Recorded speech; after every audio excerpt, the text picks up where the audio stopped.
What's up, guys? NepentheZ here, and welcome back to another episode of The Road to Glory, where we have got the brand new Prime Time promo here. Imagine we started with one, and I have built 5 sets of the minor league SBCs. That's not a bad pack with all those 83s to start us off with, to see if we can pack one of them. I've got some cool Evos to show you guys today, and we're going to play that brand new tournament that's there as well. But first of all, yeah, so I've built 5 sets. I opened the tradable packs just to keep going as I went. I'm down about 13,000 coins after 5 sets, and I haven't even opened these packs yet. Obviously, we can't get any coins back from these packs, but to be down only about however many coins I am down, that's brilliant. One of these bad boys. These are way cheaper now as well, which is fantastic. But yeah, to be down just such a small amount of coins after 5 run-throughs and to have so many packs for it, it was really nice. I was building them kind of like by hand, so to speak. I was building them on console. I just got into a real good habit of remembering exactly who I wanted and who I had from each particular setup.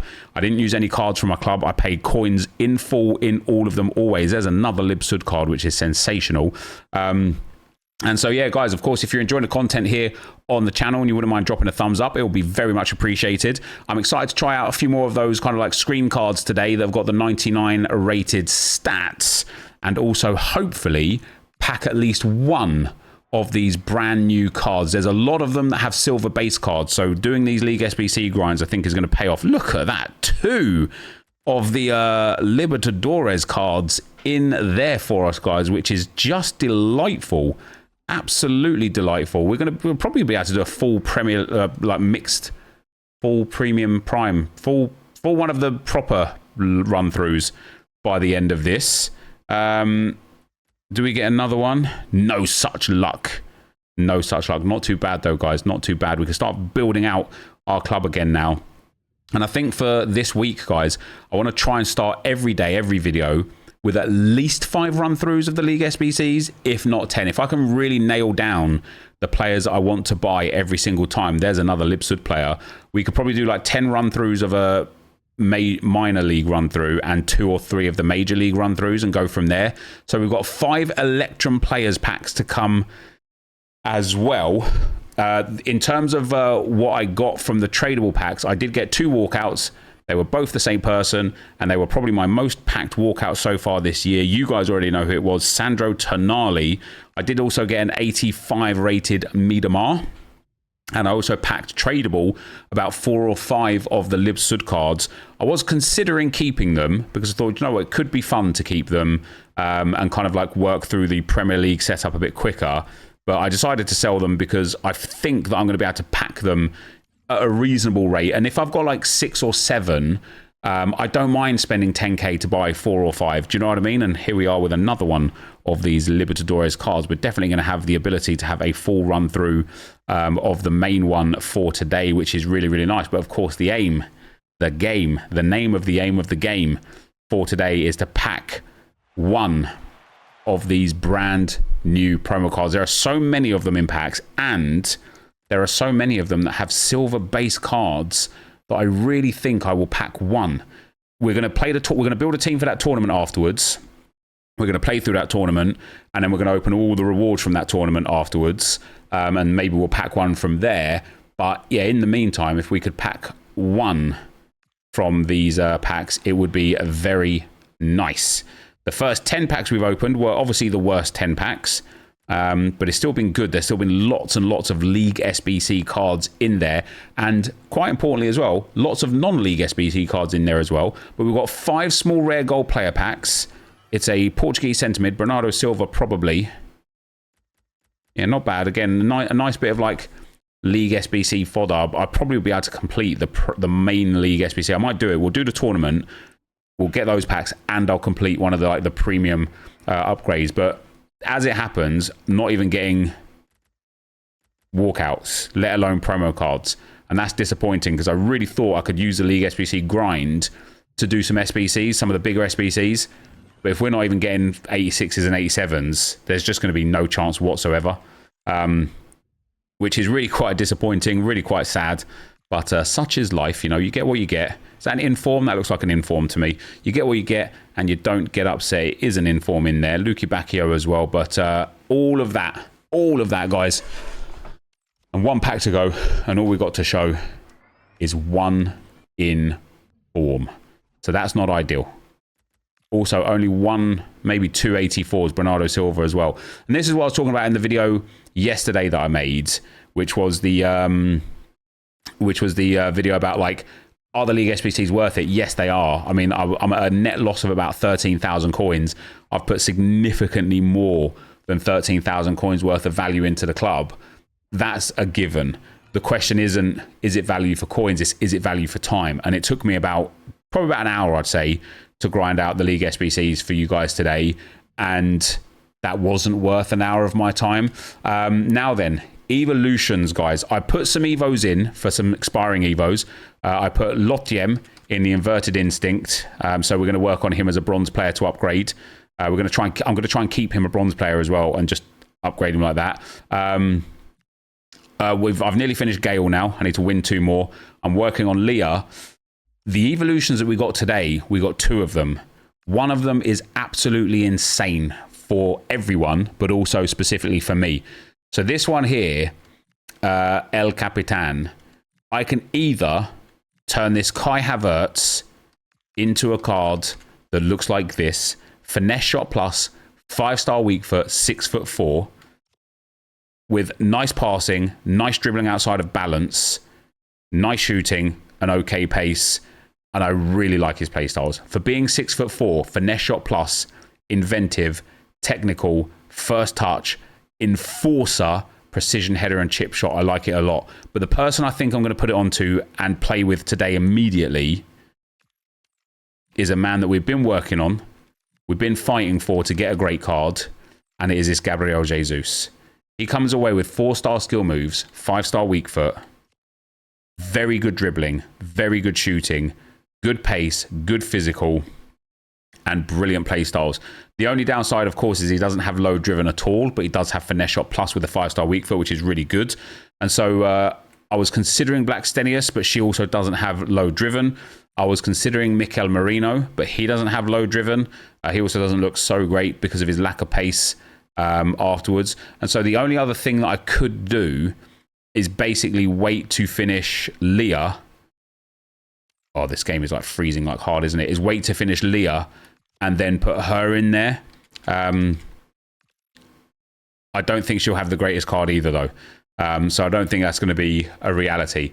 But of course, I don't, not every card has to be perfect, but we got to work on these cards. So we've got the Portuguese Titan to do as well, guys, which now, until I get, what's his name? I need to pack Mosquera again. I think Reed, oh, she has to be max 81. But Reed doesn't fit. I thought Reed might fit into that, actually. I don't think I have a centre-back for this at the moment, then. I've got Reed again, but obviously she's already been evoed. We can't evo 2. So when it comes to the Arsenal men, yeah, there's nothing we can do there at this moment, which is a bit of a shame.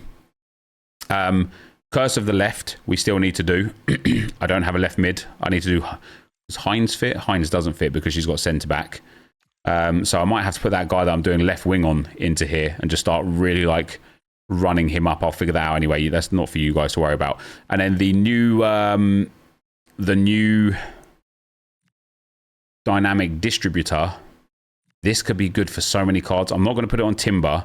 I am going to put it on twice Miles Lewis Skelly. Now I know I already have that Miles Lewis Skelly Scream card, the 85 rated one. But this is exactly the kind of thing that I want to be doing with some of my lower rated players. Oh, come on, EA. Is giving them this passing. Oh, I mean, I could give it to Jesus first, I suppose. I don't know how that would influence his passing otherwise. But yeah, that Miles Lewis Skelly. Oh, damn it. EA, they've done some good stuff with like making it a bit better for Evos, but not perfect. Yeah, Miles Lewis Skelly, guys. We can get him boosted up and then again and he'll have ridiculous passing for a 78 rated. He'll have very good play styles. Still need to give him tiki-taka. Got lots of play styles that we're going to be able to earn and work on. Got so much with evolutions to do, guys. Like, so much. It's almost a bit overwhelming. I need to just sit down and start working through them, every single one, and just popping them on. But for sure, El Capitan, no question for me who this was going to be. And it was always going to be this Gabriel Jesus. So we're going to put it straight on him. And we're going to use him in this new tournament alongside Gale to get these guys upgraded one way or another. And then the new tournament, I don't actually know what the requirements are for that new tournament. Where are we? Objectives. Let's go play. The prime time. We get some really good rewards out of this. Some really good rewards. Team overall rating maximum 84. 87 and higher overall rated players is maximum 1. So we can have lots of 86s and stuff. I'm going to go and build my team real quick, and I will be right back. All right, guys, this is the team. As you can see, I tried my very best to stay away from Arsenal players. So we've got Kepa in goal, Quadrado at right back, Urian Timber and Calafiori in the back line with Ashley Cole, Trossard, Lewis Skelly, Jesus, Nwaneri, Ljungberg, and Gale up front. However, in spite of me obviously not trying to stay away from Arsenal players, I have got a bench full of players I really want to sub on and will. Issy Palazon, 99 shooting. I want to try Lukaku with that 99 physical up front. This Matthews and Bahoya both have 99 passing that I really want to try. And then obviously Benzema with the 99 pace and Krasko with the 99 physical. So good options across the board, apart from defensively. The only defensive backup I've got is Lewis Skelly, being able to drop in to that left back spot. Otherwise, I'm pretty damn screwed. So let's go ahead, play some games. I want to finish that tournament. Let's get into the games and see how it was. All right, guys, as we go into the gameplay, two things to note. If I sound or look tired, it's because it's 1:30 in the morning right now. Viper wanted to go and watch Man United tomorrow, so he's asked me to do everything a bit earlier. And so I've stayed up late to help him out. You're welcome, Viper. And second of all, the other thing to talk about is the fact that this tournament was crazy sweaty. Let me tell you something, man. Like, guys, we've won everything bar one tournament so far, and that was the winners tournament, if you remember. And that was to even qualify for the tournament in the first place. You had to have won a certain amount of games in champs. Then to qualify for the second version of the tournament, you had to have won the first version of the tournament like one time or two times or three times. And it was a sweat fest. This is no different.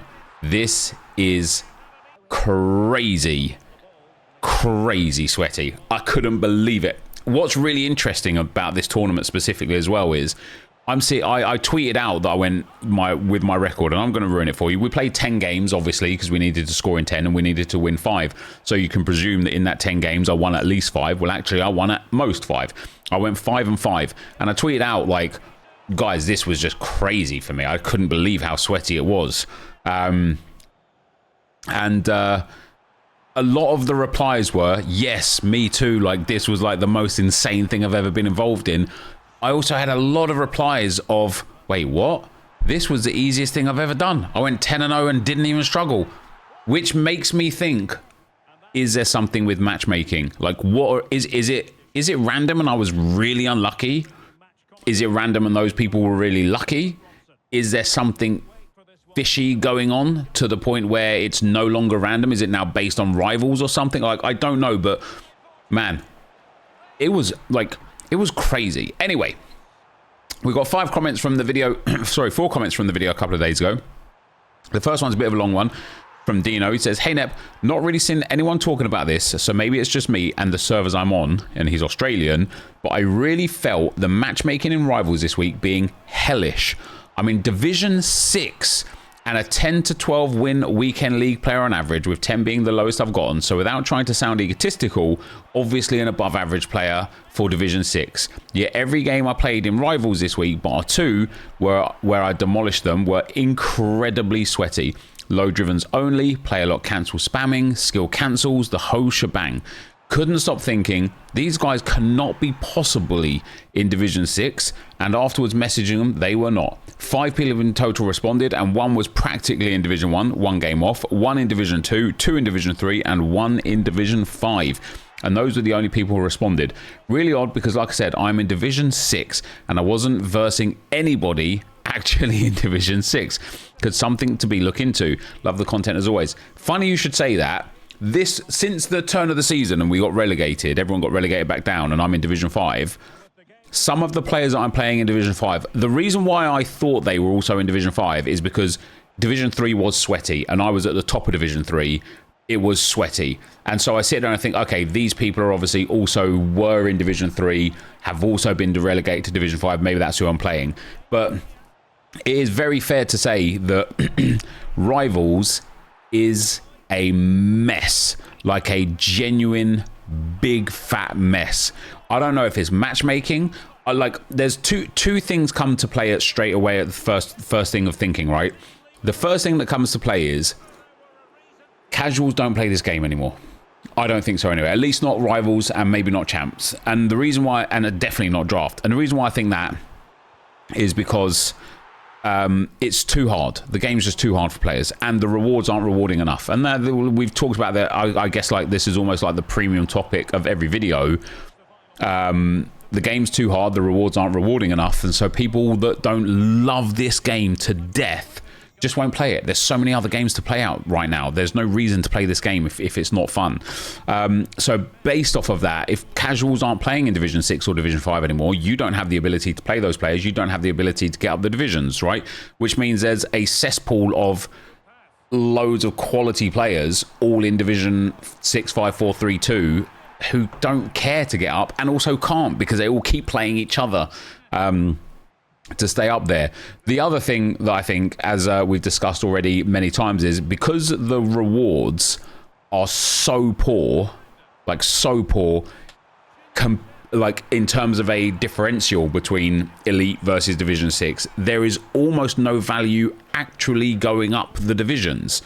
And so I think people are actively staying as low as possible, creating another pool of top-end players in the bottom-end division, which doesn't help.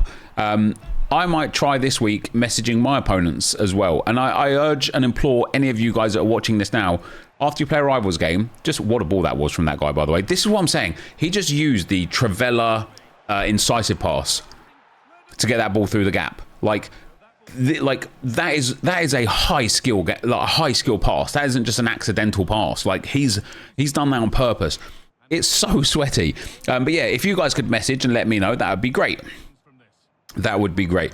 On the note of divisions, Angel4509 says, "Hey Nep, I don't really agree with EA relegating us from Rivals each season. I was in Div 3, very close to getting promoted to Div 2. Now I'm just yo-yoing between Div 5 and 6. It's so annoying, disappointing, considering the work I put in last season." I absolutely agree. Relegations are in, like, we used to have a rival system where you couldn't get relegated.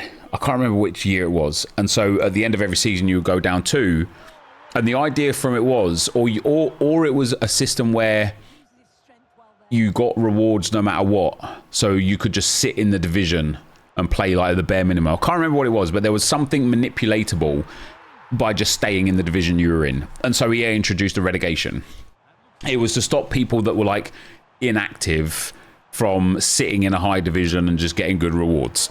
With the way the game is now, where you have to play to get points to get rewards, and the fact that Rivals is so sweaty, I absolutely agree with you. It would be so healthy for the game to let people get to their division, get their rewards on the season reset, just carry on like normal, right? Like just you're in that division that you're in, because then the pool of people that move up the divisions over time will make division Rivals in general a more engaging experience within the game. And yeah, you're right. Like, so similar to you, I was about 2, maybe 3 wins off of Division 2 when the season reset, and I went from very high in Division 2, very high in Division 3, almost at Division 2, down to the bottom of Division 5, where you're on that checkpoint where if you lose 3 in a row, you're screwed. I lost my first 2 games. had I have lost that next game because everybody had just been relegated down to Division 5, had I lost that next game, I would have gone from almost Division 2 to Division 6, which is ludicrous. It is ludicrous. And so I absolutely agree with that. I think it'd be a very good idea for EA to stop relegating people down.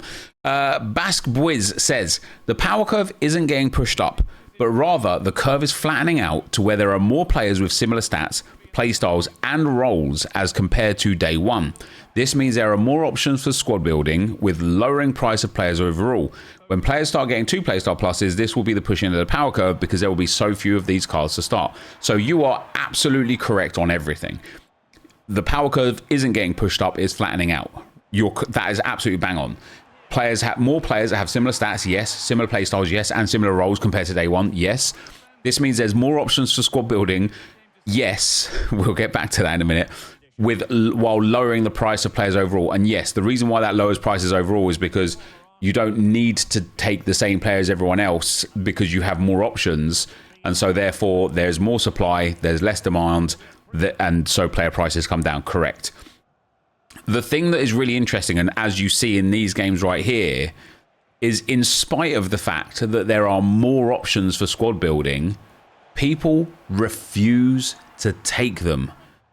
Almost every game today had one of, or both of, or all of Rashford, Pogba, Pina, Marmouche. I can't even remember who else. Like, it's the same group of players. And because the power curve has flattened and those players are so easily accessible, like there are still players that are above the power curve, like the Mbappes or the Hullits or the high level icons and stuff. Like if you get a $1 million+ coin player, they're outside, like they are really the power curve. But you know what we're talking about is that like kind of accessible setup, and it's just mad. And yeah, I couldn't agree with you more. Like there are so many accessible players. Like the new promo cards that came out today.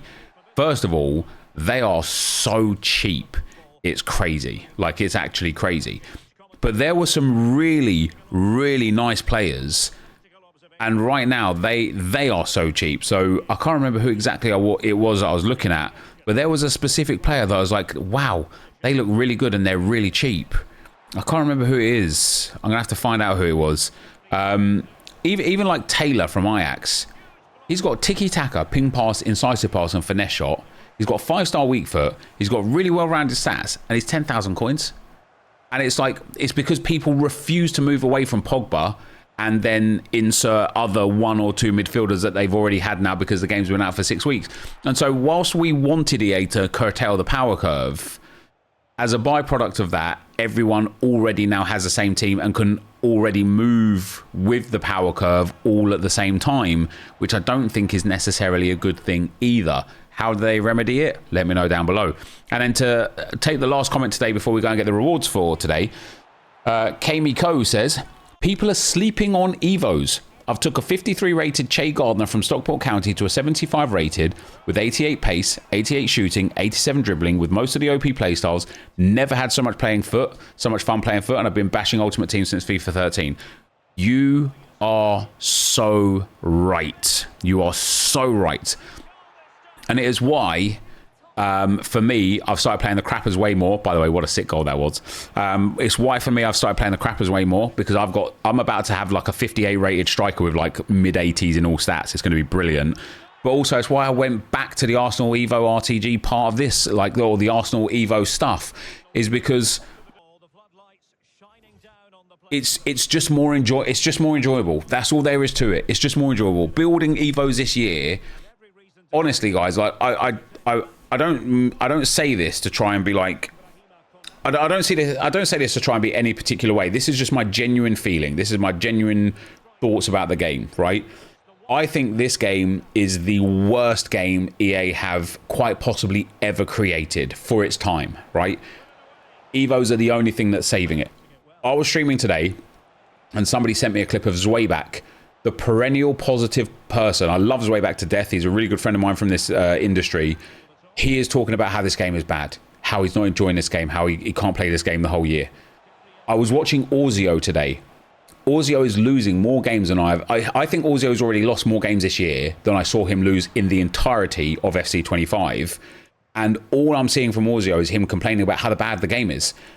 And when like the most happy-go-lucky, casual or calm players and the best, literal best players that there could possibly be as content creators are both saying this game is terrible, it stands to reason that this game is genuinely terrible.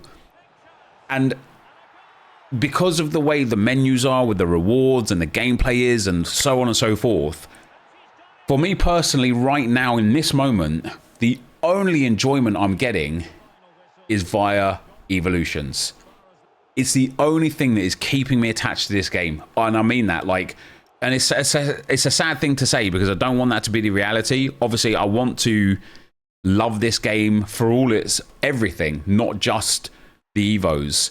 But I think EA are in trouble. I do think EA are in trouble, and I don't know how they fix it.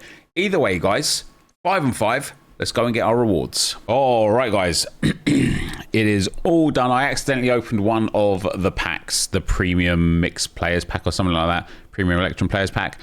From completing the Major League SBC or the Premium SBC, like I said. So what have we got? We've got 2 campaign setups done for Igamame, which gives us an 80x2 and an 83x2. And then we have got all of the rewards from the UEFA Primetime League. Hopefully, we got our first 2 Primetime players there. Hopefully, we can pack one of these players. There's a lot of nice players out there that I really like the look of. So let's see what we can do. Let's see what we can do. We're going to start with the 85 to 89. It is a walkout. Victor Yokeres would be nice. It's Tonali again. Always Tonali. It's always Tonali. He is my most packed walkout. It is crazy. We get an 85 to 87. It's a walkout. It's going to be a striker. French from Arkema Premier Liga. It is, of course, going to be... Oh, not of course. It is going to be Inform Laurent. That's not bad. An 86 rated Inform can come in very, very handy for us. We get an 82 plus times 3. No walkout or promo card here. I mean, literally 3 82s. Fair enough. Thank you very much, EA. I do appreciate that. We get an 81 by 3. It is a walkout on this one. That's nice. Striker. Australian. It's going to be Kerr. Wow. I feel like she's incredibly rare. Oh my days. We also get 86 Carpenter in there as well. That's really nice. That is really nice. That's some very good fodder for an SBC that we might want to complete, guys. We get an 80 by 3. Which is going to give us Zubimendi and En-Nesyri, which isn't so bad, is it? We get an 83 by 2 twice. We're going to be starting with a goalkeeper. It's going to be David De Gea and another Zubimendi. This level of fodder, really like it. Really like it. 83 by 2, number 2, is going to give us Benzema and Bonaccia. Not the best, but not the worst either. We get a 280 plus pack twice, which is going to give us Gabi Nunez and Keane. And then the last pack here before we go into the final League SBC packs, we're going to get a striker that is Brazilian, Bia and Kim Min Jae. And with that, we've got ourselves a tradable jumbo gold pack. Would have been nice to get a walkout out of that. A Brazilian centre mid. Nothing too crazy here. Lots of discardables. I'll send that up to the trade pile for now. I'll deal with that another time. And discard the rest. Some more items in the club for some more League SBCs. We've got ourselves a small Prime Gold Players pack. No walkout here. This is what I mean with, like, sometimes the fodder's difficult, guys. All of these packs, we didn't hit a single promo card. We got some nice walkouts. But it's a lot of grinding for this. A lot of grinding. A small rare gold players pack. No walkout here yet again. It's going to be DePaul, I believe. Oh, no, it's Enzo Fernandez. But nothing good there. And to end with for today, guys, we've got a prime gold players pack. It's not a walkout. It's not a special card. It is once again not very good whatsoever. And so for today, that is going to be the end of the video. If you did enjoy it, be sure to leave a like, rating, comment, subscribe to the channel if you haven't already. And for now, guys, I'm out. Peace.